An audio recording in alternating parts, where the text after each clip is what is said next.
so today I'm partnering up with Meiwa Vegetarian Market again, and I will actually be using their classic beef chunks to do naturally a beef and broccoli recipe. Now I'm not sure if it's so much a classic Chinese recipe so much as a classic Chinese American recipe, but one of the reasons that I really like this dish is because it really only takes minutes to marinate these beef chunks, and then you mix it in with some broccoli and you guys have yourselves a really quick and easy and fast meal. And you know, that's actually super important because so many of you guys are so busy.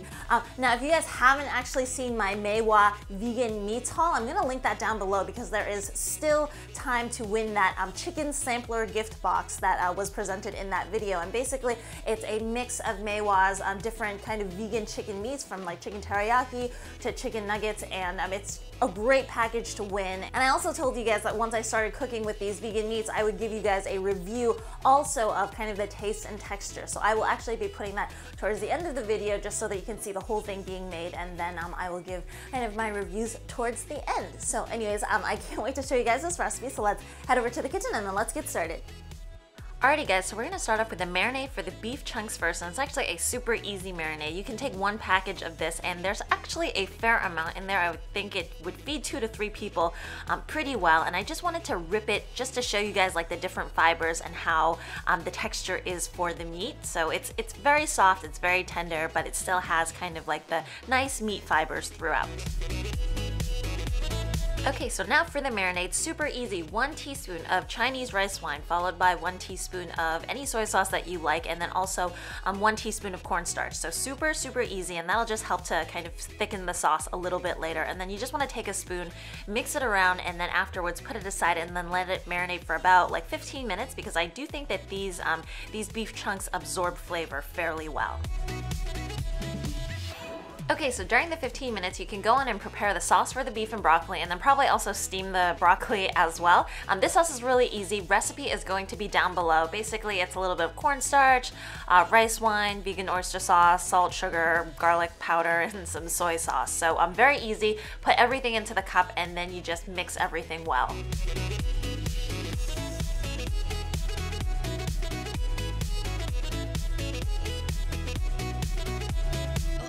So I actually added half of an onion to mine, and I just basically slice it lengthwise so that you get those nice long strips, and I think that it just adds a little bit more to the flavor, but you don't have to. So afterwards, everything is basically all set. I have actually some ginger and garlic to my right, and the sauce and the marinated beef, okay? So I'm just gonna push all of those aside, and then meanwhile, you can go ahead and cook your broccoli. So I just did it in a little bit of water. A lot of people tend to flavor or season their water as well. I kind of like my vegetables nice and just clean tasting, so just cook it whatever way you want, stick it to the side, and then basically you are ready to go. So we're gonna put everything together. I have about like 2 tablespoons of olive oil that I've put.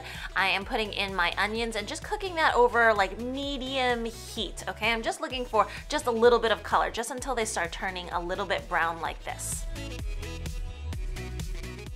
So afterwards, I'm going to add in my garlic and my ginger. So I have 2 cloves of minced garlic, and then probably like a 1/4 teaspoon of minced ginger. And I'm just gonna cook that over medium heat, again, just for about a minute, up until the flavors come out, because these guys do have a tendency to burn fairly easily.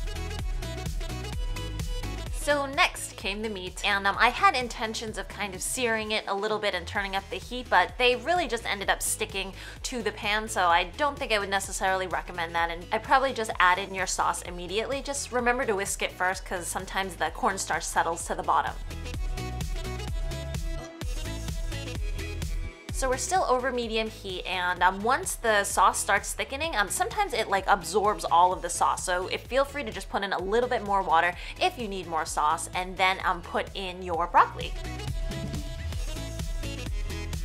Basically, as soon as the broccoli is rewarmed, you're really ready to go. And for how easy it was to put this dish together, it surely smells great, and it's amazing over a bed of rice.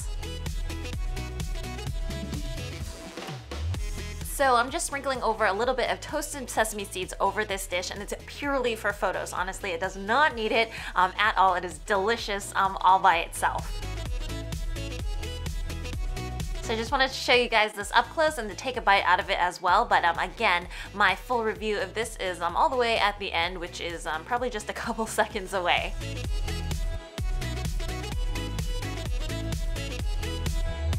Alrighty guys, I hope you guys enjoyed that recipe, and I just wanted to give you guys a little bit of a taste test because I have some of it right here.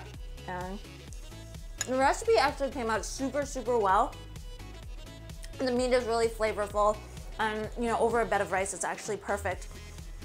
I will say that in terms of the texture and the flavor of the meat, if you guys are going to be trying it with different recipes and whatnot, the meat is a lot more tender than beef actually is.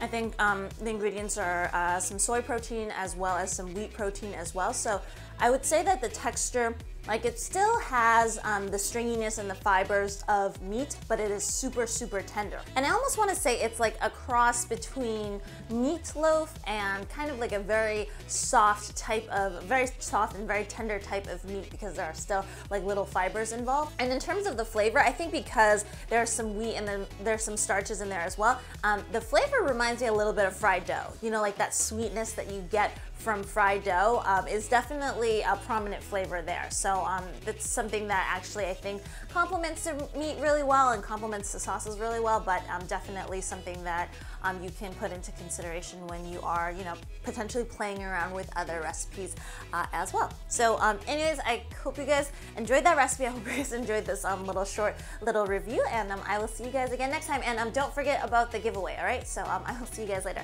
Bye.